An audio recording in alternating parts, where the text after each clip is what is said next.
the reality of losing a parent is in the grief process, like however long that takes, like there was a point where I really felt like I wasn't going to be okay. And like I really struggled and like it was a really, really hard time in my life through multiple different lenses. But then I am now at the point where I can say like I am okay and I'm able to share that I'm finding joy and happiness in other aspects of my life. While grief is still a part of it and it will never go away, it's no longer dominating my experience. And I think being able to share that with families is really helpful. And so like that was something all through high school that I really struggled with that like competing roles of like being a daughter and having like a childhood and then knowing that like I am in this caregiving capacity. My prayer would always be like, Lord, let a mom or dad find peace that like through me, they could see that their kids will be okay. Because I was okay living in that very difficult reality,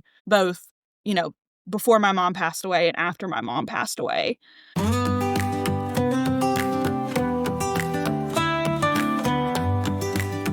Welcome to the Inheritance of Hope podcast. Every day, 562 children lose a parent to terminal illness. They shouldn't have to face that alone. You can pretend to avoid the painful realities of illness, grief, and death, or you can deal with the real stuff in caring community. On the podcast, people in Inheritance of Hope's community share raw, personal stories of pain, trials, and the shadow of death, which are also stories of joy in terminal illness. Find more Inheritance of Hope community at inheritanceofhope.org. Hey all, welcome back to another episode of the Inheritance of Hope podcast. My name is Ellie and I'll be your host today. I'm joined with someone really special whose story I think will be just so sweet and impactful and inspiring. So without further ado, take it away. Hi, everyone. My name is Shelby Akers. It was Shelby Lewis. I recently got married within the past year, so things look a little bit different for me. But I was a past family served with Inheritance of Hope, and I have been volunteering and been active. I did an internship with them in college, so for a good chunk of my life, I would say I kind of bleed IOH. So there's a bunch of different identities I have with the organization, but I got started as a family served. I love that. I feel like I want to unpack those different identities, and I feel like you've probably grown and changed so much from the first time interacting with Inheritance of Hope till now. So yeah, I guess I have so many different ways I could take this, but how did you first get introduced to Inheritance of Hope? And then in what ways was your family served? Yeah. So my family first got involved in 2014. So we did a legacy treat to New York. And so at the time, my mom is actually kind of crazy. We got involved with IOH. Our retreat was in November. And the month prior was when we found out my mom's cancer diagnosis had came back. And so it was kind of this crazy, like within a month whirlwind of, we were very confident in the beginning. The doctors had given her like a 97% chance of staying in remission. And so we were kind of like shook out of nowhere when, October 2014 comes and she had stage 4 metastatic breast cancer at that point. And so that was kind of just a what's going on moment. And then one of her providers actually recommended IOH and submitted our application for us. And so that's how we kind of got involved. And there just happened to be a legacy retreat the next month. And so we were like, do you want to go do this? And we're like, yeah, it sounds great. This sounds wonderful. But it was definitely a weird month of just lots of crazy life-changing things happening. Yeah. No kidding. And then you said your mom ended up making a legacy video as well. Is that right? Yeah. So we got introduced to the concept of a legacy video and all of the different aspects of that at the time. And she did make one while we were on our retreat. She later took a lot of the resources that we got from like our little IOH packet of, like letter writing and journaling and other like legacy tools. Inheritance of Hope was founded on May 21st, 2007. Each May, we celebrate our founding with National Legacy Day, a day focused on legacy and being intentional. We all have a legacy that is being built each day, and we invite you to be intentional with yours. Each month, we provide a free family resource that helps you to be intentional. Simply sign up and you'll receive this resource in your inbox every month. Visit nationallegacyday.org/resources to learn more. But on the retreat, she did record a video. So it was really wonderful. It was our retreat, which is probably helpful for context, was myself, who I was a sophomore in high school at the time, and then my little brother, who would have been in third grade, I believe, and then my mom and my stepdad. Okay. Wow. So being in high school, what was that like to navigate so much at, a young age, essentially? Like that was on top of dealing with everything else. What was that experience like for you? Yeah, it was really difficult. I actually just shared about this week with I did a training for high school counselors who support students in their college transition. And so we were talking about adverse childhood experiences and trauma and how, some students that they will interact with have so many things going on in their home life that they have no idea. And like the compound of like trying to go into college and like make those big life decisions when you're 16, 17, 18 years old, compounded with what's going on at home, can be really stressful for students. And so when I shared with them, like, some of the biggest heartaches and trials were, not having a community at the time that I thought people within, physical distance that I could go over and connect with was really hard, just because they didn't understand what my life looked like. And then also, and this plays into a little bit later of kind of my experience with IOH and my story with my mom, but when my mom got re-diagnosed in 2014, at that point, she was in very intensive medical treatments. And so she obviously couldn't work. And so we went to like a one income household. And so like the financial strain of like on my dad of really a lot of pressure to, he has to do great at his job and he can't miss work because, these things that to make sure he could provide for our family. And so in turn, a lot of that caregiving role fell to me. And so later on in life, I would be very thankful for what came out of that. But at the time, especially trying to apply for college and be in high school and do all those things, like coming home and helping post chemo visits was really hard. And just being real, like it sucked for like 2 years, but it was just kind of what our life experience was like at the time. Yeah. And I think a unique thing with the high school adolescent age is that there's so much independence or desired independence, but still so much reliance on caregivers. So then to be then put into almost a caregiving role as you yourself still need, that caregiving, that is such a strain on kind of like the ideal what should be. And I'm sure, like you said, there's beautiful lessons that came from it and like maybe intimacy with your family in a way that you didn't have before. But yeah, just a lot of hardship. So yeah, go ahead. Yeah. Well, one of the things I shared last week was, we were talking about choosing colleges with the group that I was with. And when they were putting like why students might choose a college, like a major or, like they love the beach, so they might go to a beachy school or like whatever that might be, I shared with them, I was like, I loved my undergrad institution, but I chose to go there because it was an hour from my parents' house. And I still I came home every weekend to caregive and I took my mom still to all of her appointments and like did all of those things that,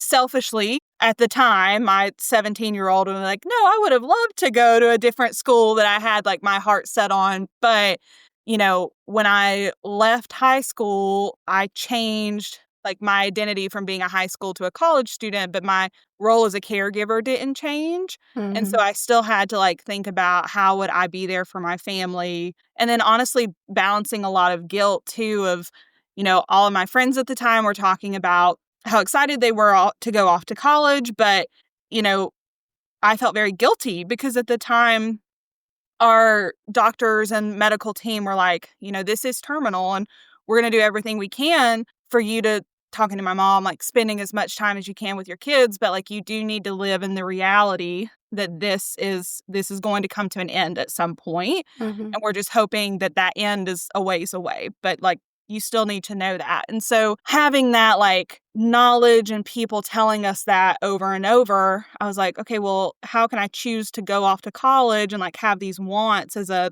child, Mm-hmm. knowing that my mom was going to pass away at some point. And so like that was something all through high school that I really struggled with, and struggled with that like competing roles of like being a daughter and having like a child and childhood, and then knowing that like I am in this caregiving capacity.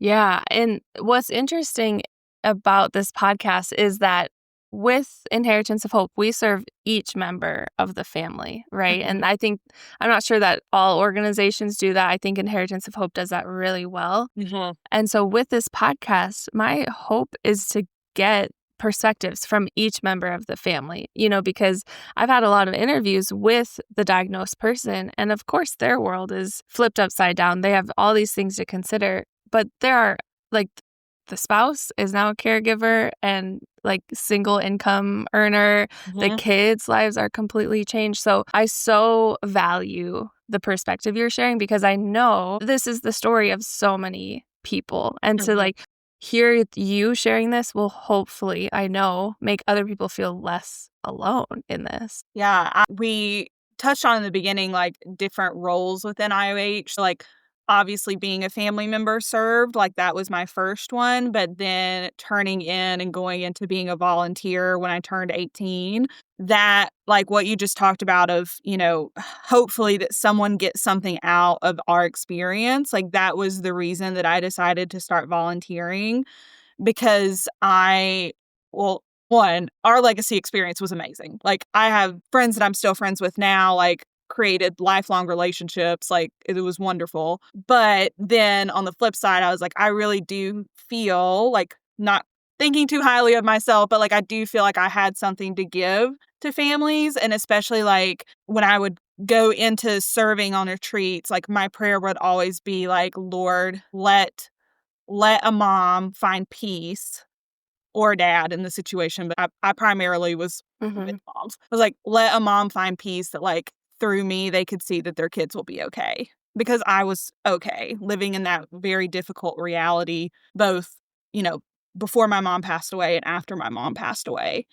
And so, yeah, I think that was always a prayer for me, and something that I continue to pray for, but especially when I was very heavily in my IOH volunteer days. Yeah, that is so key. I want to hang on to that thought for a minute with letting other people know, like, your kids will be okay. Like, look at me as an example. I am okay and I lost my mom, kind of thing. And what do you think that would provide to a parent who knows that their kids are going to, keep Yeah. on having to go on without them? I mean, I think it can be a lot of things. When you were just saying that, like, they're gonna be okay, I do think that there is that reassurance in, like, the reality of losing a parent is, in the grief process, like, however long that takes, like, there was a point where I really felt like I wasn't gonna be okay, and, Mm-hmm. like, I really struggled, and, like, it was a really, really hard time in my life through multiple different lenses. But then I am now, like, at the point where I can say, like, I am okay, and, like, I'm able to, like, share that I'm finding joy and happiness in other aspects of my life. While grief is still a part of it and it will never go away, it's no longer dominating my experience. And I think being able to share that with families is really helpful. I also think that, when I first started volunteering, there was a, like, core group of young adult volunteers, and there might still be now. I'm old. I still fall into that category, but, for, like, 3 or 4 years, while I was in college, there were, like, 12 of us who were in college and had experienced the same things, and, like, we all volunteered together, and that was a huge, like, community building aspect for me. But then, like, also, I think families could see that, like, this Mm, organization it isn't just, okay, we're going to be here for 3 or 4 days or do a hope at home, retreat where they will build relationships. But like those relationships, like we plan to come on retreats so that we can spend time together. And like when my mom passed away, like 3 of the people that were in my friend group, like they drove to my mom's funeral from like, I lived in North Carolina. So for like Florida and DC and Atlanta and like all these places that, if we think about it from a time perspective, like I'd only seen them maybe a month of like physical presence, but they spent all of this investment of their time and their resources to come and be there for me because we had created that relationship. And I think getting to show that to families and provide that hope that there is the possibility for that kind of connection, I think is really helpful. And I hope it's helpful. I have talked to families I've served in the past and they have said it was helpful, but don't want to make the assumption that it is for everyone. Oh, I could totally see that, because I think with Inheritance of Hope serving young families facing the loss of a parent due to terminal illness, I mean, yeah, there's that range. Like they could have kids from 0 to 18, and you are on the older scale of that. Yeah. But for the families who have like a 2 or a 3-year-old or, some kids that are really young, to get to see almost like a vision into like the future of what their kids could experience, even in the midst of grief. Like I'm sure grief pops up all the time. Like when you lose someone, it doesn't ever just go away. Yeah. You will always be reminded of your person and always feel that tang of grief. Like you said, experience joy in the midst of that, where joy almost outweighs the hardship, even if the hardship is still present. Yes. Yeah, I agree with that 100%. And like, being able to be around, talking back to one of the things I struggled in high school with, of not having that connection of people that understood my experience, but then volunteering and then later having that community, because the community didn't go away. Like when we left the legacy retreat, like we still text and send each other TikToks and do, all the connection thing, but like they understand that if I'm having a bad day, or, I just don't want to do a certain things because I knew it would be a trigger for a grief experience, like that was okay and there was no judgment there. And it's wonderful because that's not something that everyone has. And I think it's one of those, like we provide families with IOH, like what I think of tangible legacy resources. Like here, you can make your video, you can, here are activities you can do with your family, like those things. But then those are the untangible things that we can't physically give someone, but that we do give them, is that opportunity for connection. Yeah, definitely. And that's all, what we kind of preach, especially like in our, well, honestly, in all of our resources and services, but just the community of other people who get it, where you don't have to give the context because they're already in that same context and they understand all of the nuances, even if you don't verbalize them. Yeah. And so for a time, I was a facilitator in our Hope at Home groups, the online support groups for women with metastatic breast cancer. And a lot of the women I was in those groups with had that diagnosis for years. And so for them, a lot of it wasn't just like you have this diagnosis and your life is going to end and it's going to be soon. Like some of them had it for like 10 years. And in that whole time, you're navigating chemo, doctor's appointments, insurance. And I think the biggest thing was this anticipatory grief of like, my life is nowhere near normal anymore, but I'm still around. And so I'm curious, what was your mom's journey with metastatic breast cancer like? Yeah. And, I'm actually really glad you mentioned that, because there's a couple things that I think people don't think about. So my mom originally was diagnosed with breast cancer in 2012, and she had stage 1, and we did all of the things. And then they came back and said, this was great. You're in remission. You have 97% chance of nothing coming back. Fast forward less than a year, and she was at stage 4 and was terminal at that point, but they were very committed to, like, if there's a medicine out there that is feasible, like, we're going to try it and we're going to try and extend.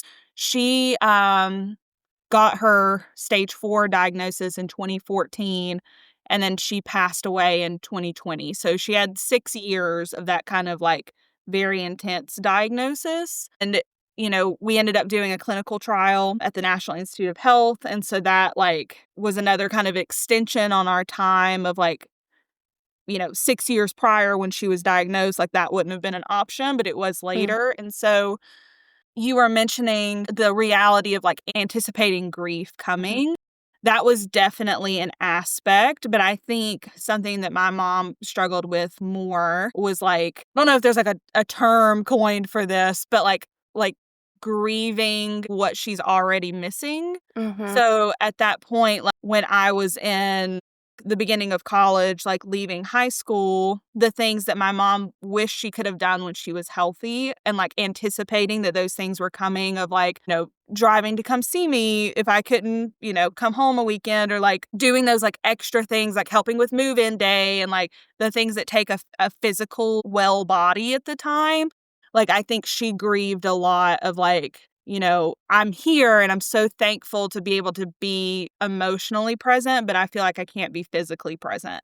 And so I think she like grieved those experiences Mm. while still like living with them was something she struggled with. And I think another thing that I struggled with, but it was through her experience, was we mentioned that like she did her legacy video in 2014, like right after she was diagnosed. Mm. And I was so thankful towards the end of her life for her doing that because when she was first diagnosed and having that metastatic, like very long period, I think she was like more willing to set up things for us, like legacy tools, like the Sure. videos and cards and things. But like as she got to the end of her life, she felt like to do that felt like giving up and like, Mhm. okay, now I'm doing this for real, for real. And she didn't want to do it because she was so scared that like if she did that, like cancer is a lot of it is a mental game as well as Yeah. like the physical aspect. And she was so scared that she was going to like lose her mental game if she did that. Mm. And so I really wished, and I like asked her the last couple months of her life, I was like, will you please just like, even if it's just 10 seconds of like saying like, I love you or doing something so that I could have that later on. And she wasn't able to do it. From like a emotional standpoint, like she wasn't Right. able to do it at that point. And I'm so glad that she did our legacy video because that is like the only like video recording I have of my mom at this point. Wow. Yeah, and we hear that all of the time of people, if I do this, then that means I'm giving up. Even I hear that a lot with like hospice. If I go into hospice, that means I'm like calling it quits. And I Yeah. think that's a common misconception, but especially like for legacy videos or any legacy building, it makes people come to terms with the fact that, all are going to die and maybe my time is coming. And then that's a lot to think about.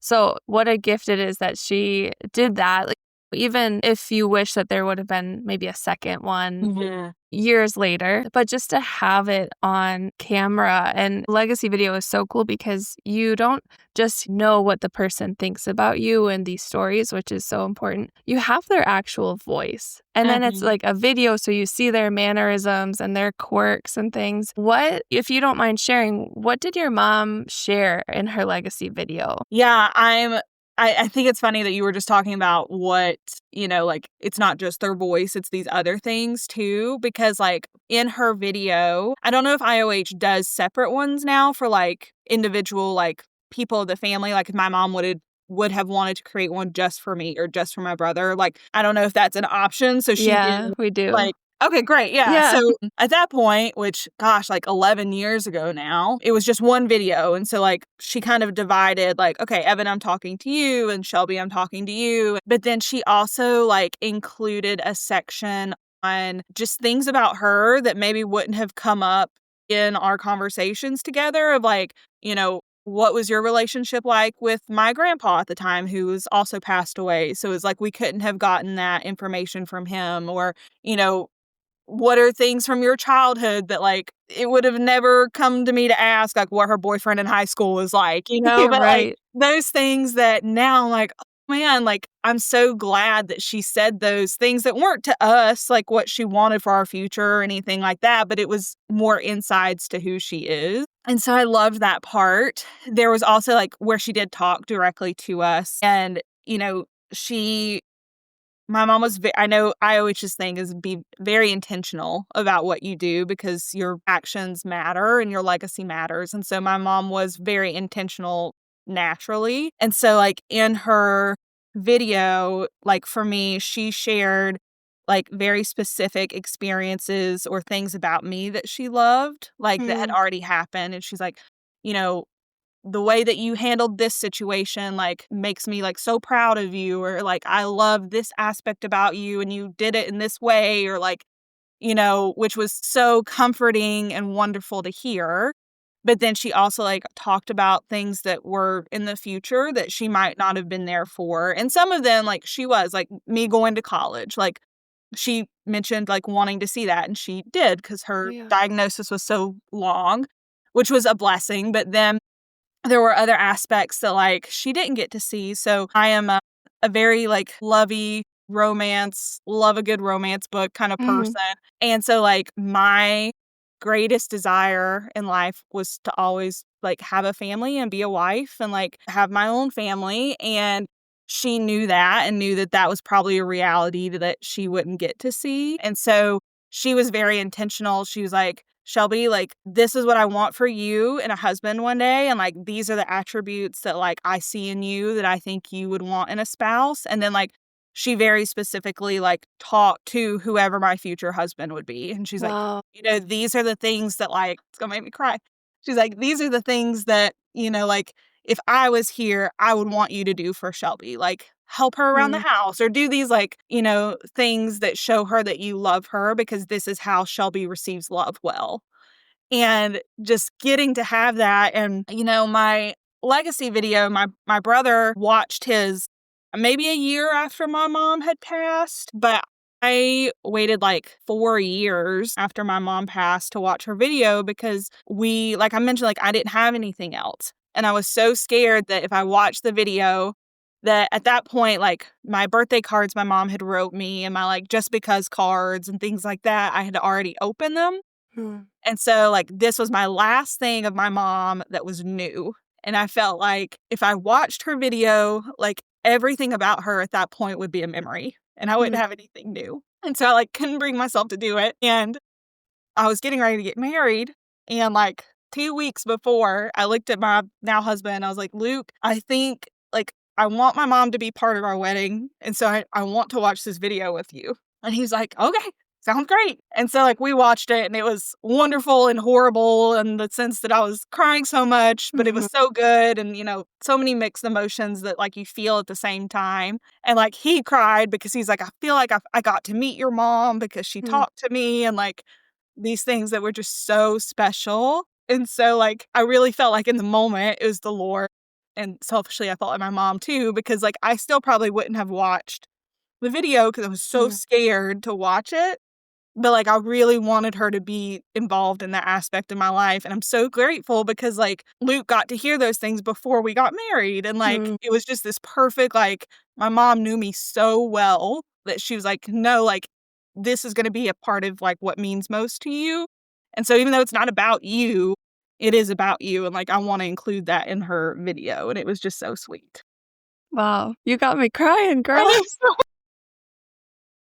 That It's so is good. beautiful. That's probably one of, like, the most quintessential stories of a legacy video that I've heard because your husband got to, like, meet your mom, and your Yeah. mom, like, spoke directly to your husband without even ever, like, needing to meet him. She just knew you so well that Mhm. she could, like, speak for you. What a gift. Like, that is so matronly, like, to Yes. know your child so well and to, like, advocate for them, and, like, for her to do that so far in advance is beautiful. What if you could leave behind your voice, your laugh, your love, all in your own words?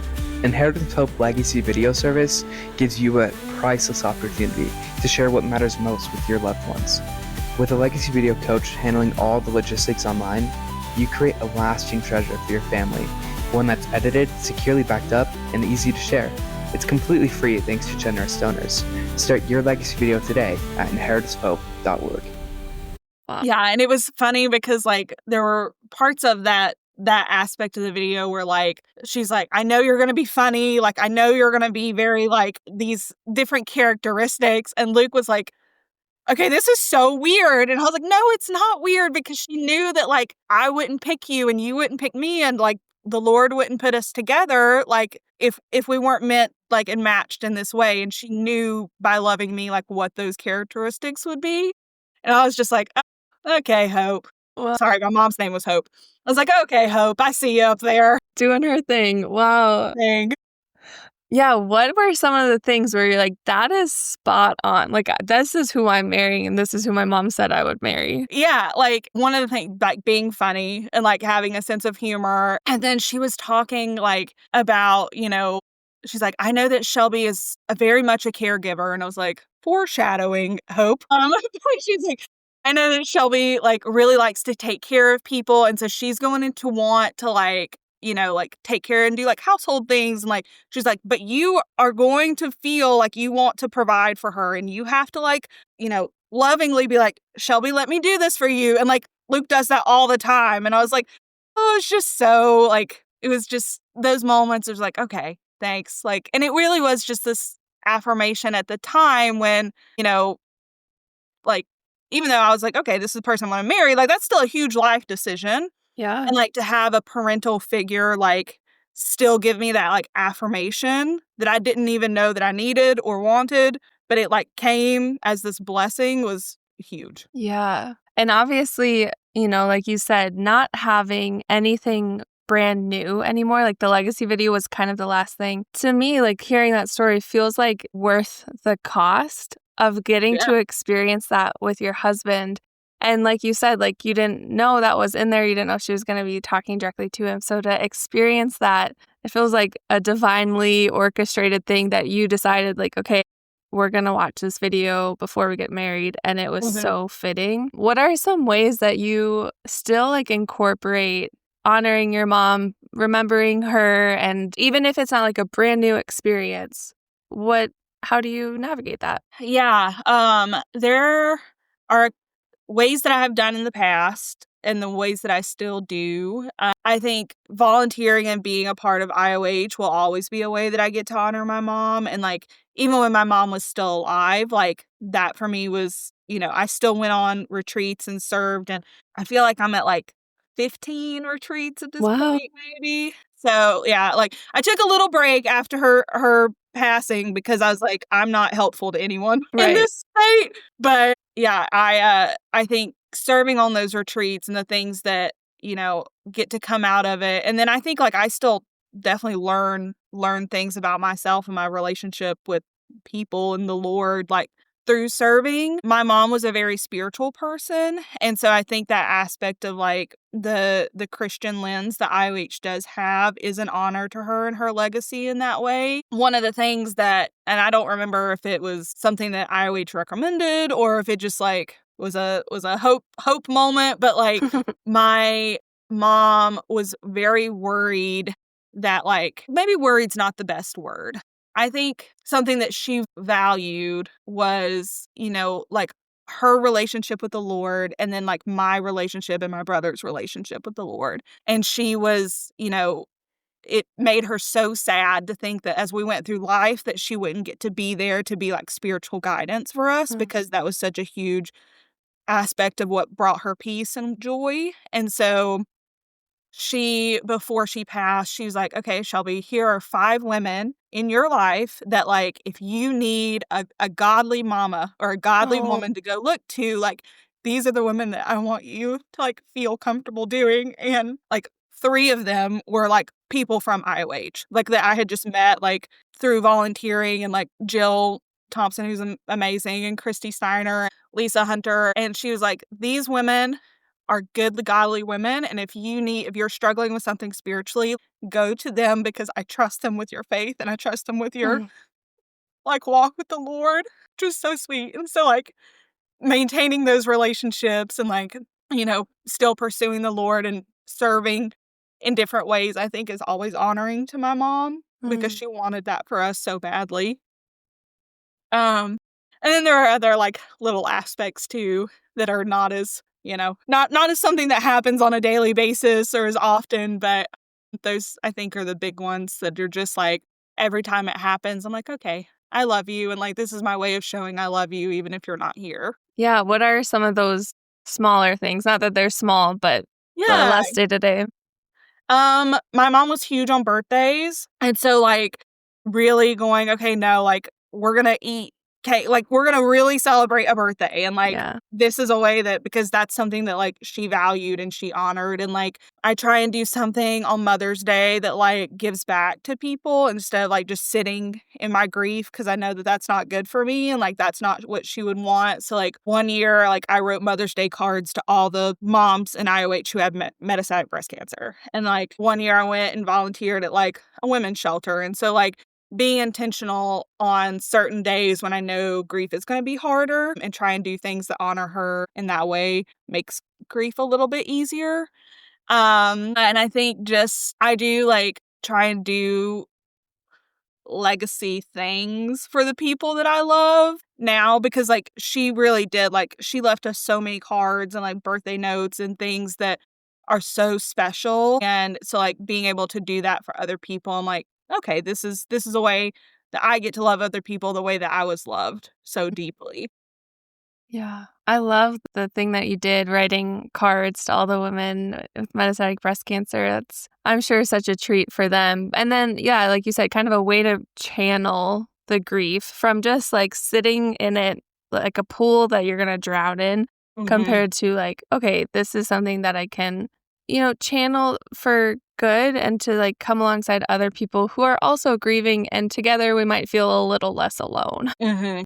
Yeah, it is, I think that's, like, with my mom passing and with her being so sick and, like, taking on that role of caregiving and, like, especially the last couple months of her life was when COVID happened, and, we weren't able to have hospice care because of the regulations with COVID, and so, it was, like, I took on, like, all of the end of life care for my mom, and so a lot of things happened in that experience that, like, all of that shaped kind of my walk with the Lord, and, I feel like through all of that has revealed, like, 2 or 3, like, really powerful things that have shaped my spiritual journey.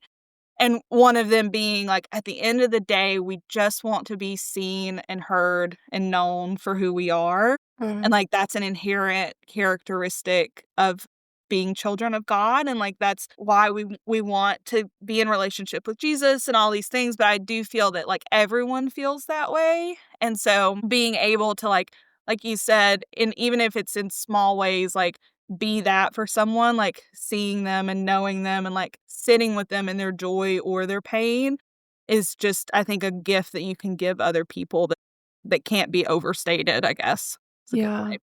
Yeah. And so I want to ask you this because a lot of times we hear people want to help, but don't Mhm. know how when a young family is facing an illness like yours has. What are some things that people have said or done that were not helpful? And then what are some things Ooh, that were helpful? yes. I'm sure you have a list.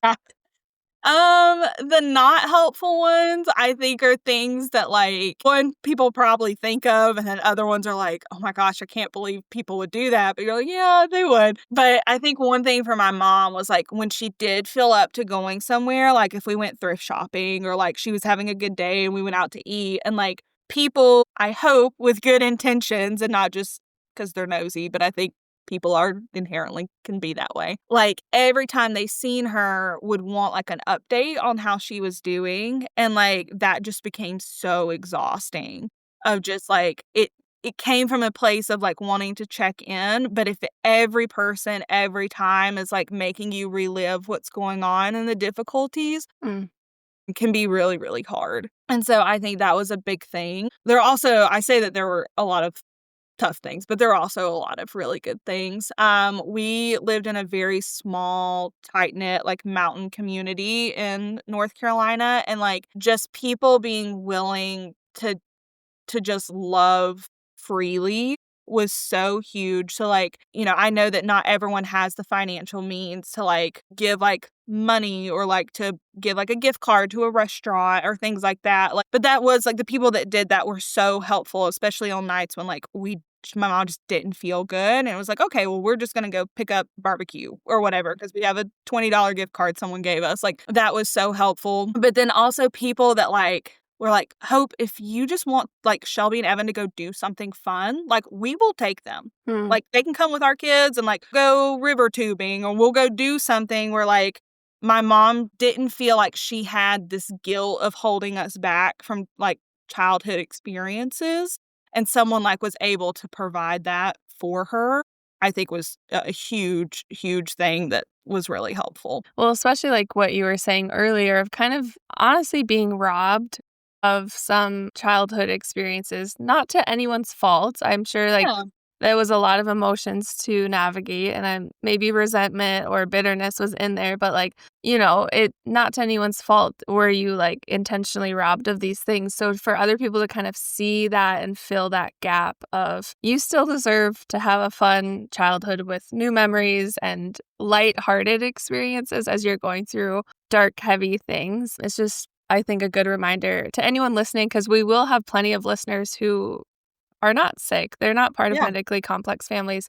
So I hope that anyone listening doesn't just feel like, oh, I can't say anything. I can't do anything because I don't know what to do. It's right, like, just invite the kids along for a pizza night and a movie night or right. it doesn't have to be big. That's the Yeah, it's thing. like one of my favorite things is, like, we went out to ice cream, which was, like, so just, like, a frivolous thing to do, just, like, go get ice cream, and I was like, "Oh, man, this is so nice," and, like, Yeah. just and it was another thing where it being that caregiving capacity, like, I didn't feel as much guilt because I was like, "Oh, well, it's only, like, 30 minutes." It's not like, "Oh, I'm gonna be gone for a whole day, and now I'm feeling this guilt of being gone." It's like, it's very small for people that, are, like, that have belief systems or, like, a faith system that helps them. My mom had a, like, 1990s pager thing that, like, had a number on it, and, like, people, when they were praying for her, could, like, call the number, and it would just beep. And so, like, Mm, she didn't feel like she had to, like, talk on the phone or, like, give people an update, but, like, it let her know that, like, someone in that moment was, like, actively thinking of her and actively praying for her. wow. And that was huge, and, like, you don't have to you just, like, give people the number, right? Like, it's Mhm. just, "Okay, if you want to pray for me," because a lot of times people did that too of, like, "How can I pray for you? Like, let me pray for you," and we always wanted that, but it was also another, like, "Okay, I don't wanna be like, please pray for no nausea,' or please pray for whatever." Just, like, if you're praying, like, this is a great way to let us know that you're doing that. That's a great idea. I haven't heard that before, but it Yeah, it takes was good. away the emotional baggage of every time you just were trying to be out and enjoy a day, people are stopping you, asking you for updates, needing to know, just kind of as a nice barrier where it's like you're still caring for us, but we still have a personal space in Mhm. life outside of sickness and stuff. Yeah, and it was a nice reminder too of, like, I think there are times, especially when you were talking about moms or dads or whoever who've had this diagnosis for a long time, where it becomes like, okay, the reality that someone's just sick, and so it can feel like people kind of forget that too, and so that was another way of just going, "Okay, we've not forgotten, like, you're still on our prayer chain at church, and, like, every Wednesday, 6 p.m., we're gonna get a beep," like, so it was nice to see. Yeah. Well, I want to get to this before we wrap up our time together, Mhm. but I think you have such a unique perspective. Like I said, because we offer services to every member of the family Yep. and we hear a lot from, the sick parent. I want to hear from you. Maybe if there is a parent right now who has terminal illness and is listening to this, what would you want them to know? And then also on the flip side, like, what would you say to the kids who are like in this caretaking role? I guess I just want to give you the microphone of like whatever you want to say, you can say Yeah. right now. Yeah. Ooh. Okay, let me think about that one for a second. I think from a parent lens, like if I was talking to a diagnosed parent, I think, like I mentioned earlier, like if you are in any way listening to this, like, if you're in any way thinking about what your children are going to experience, like, currently or one day in the future, like, you're already doing the work of showing them that you love them. And so, like, don't feel, like, discouraged or like you're not doing enough or any of these things because, like, just my mom having those conversations with me and, like, taking the time to, like, do the things, like, infinitely showed me how much she meant to me. And, like, in relation to that, selfishly, I also don't think you can ever, like, say those words to people enough.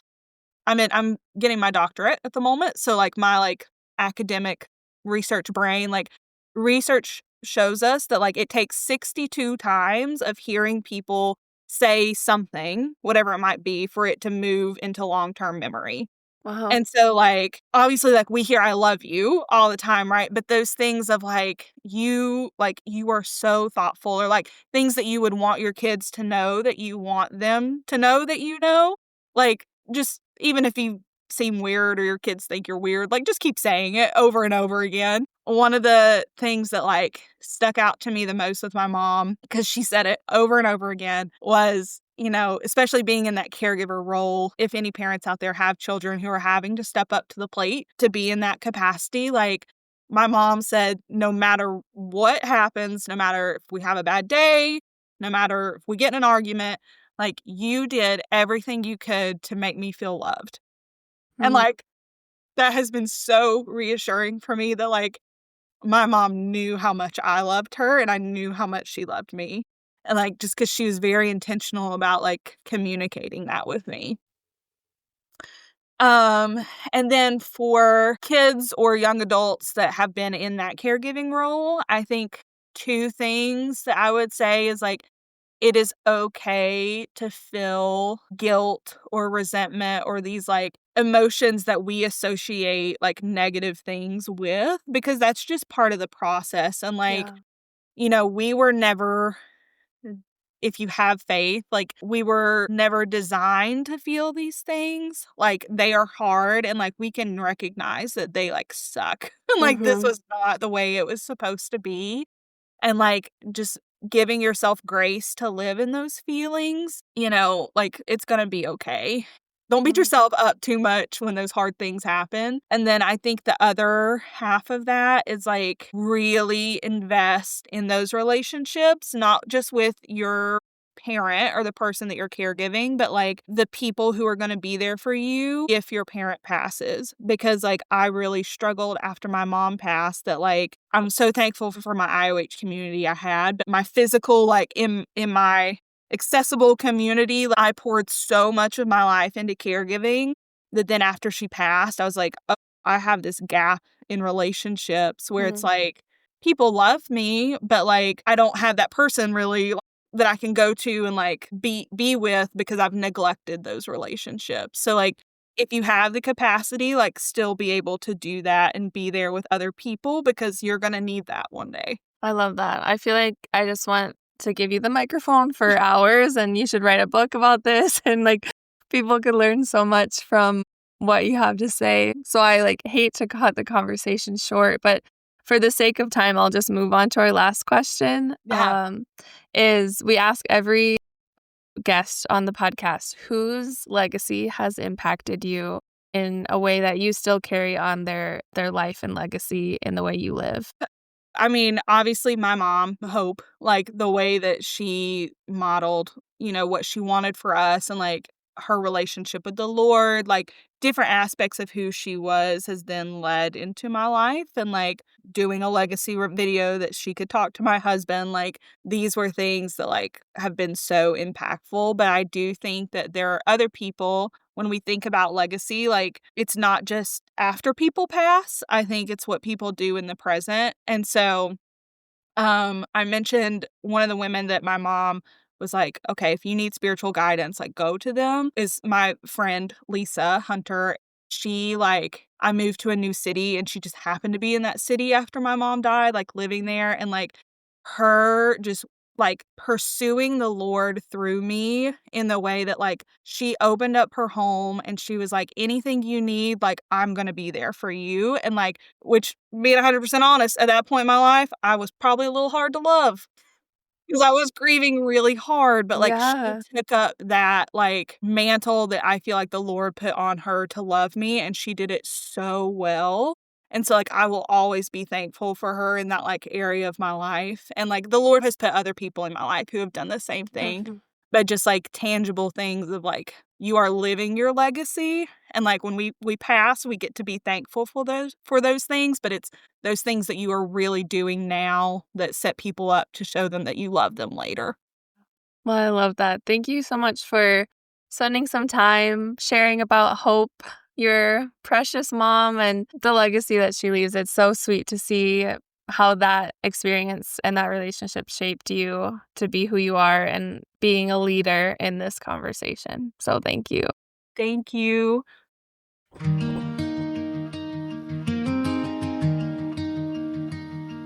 There's an empty chair at the table now, but your love, Mom, still lingers somehow in the echo of our favorite song. In the bleachers where we all belong, baseball gloves and summer skies, all forethoughts and hopeful eyes. You cheered the loudest every game. Your joy is in our hearts by name. And when the night feels dark and long, we still hear you sing along. We're still holding hope. Yeah, we're holding tight. With Jesus as our guiding light. Through every tear we find our way. By asking, how will you kind today? There's a plan, a promise written in the sky. Like it says in Jeremiah 29. And though you're gone, we stand as one. Still singing praise, your race well run. We're still holding hope to carry on.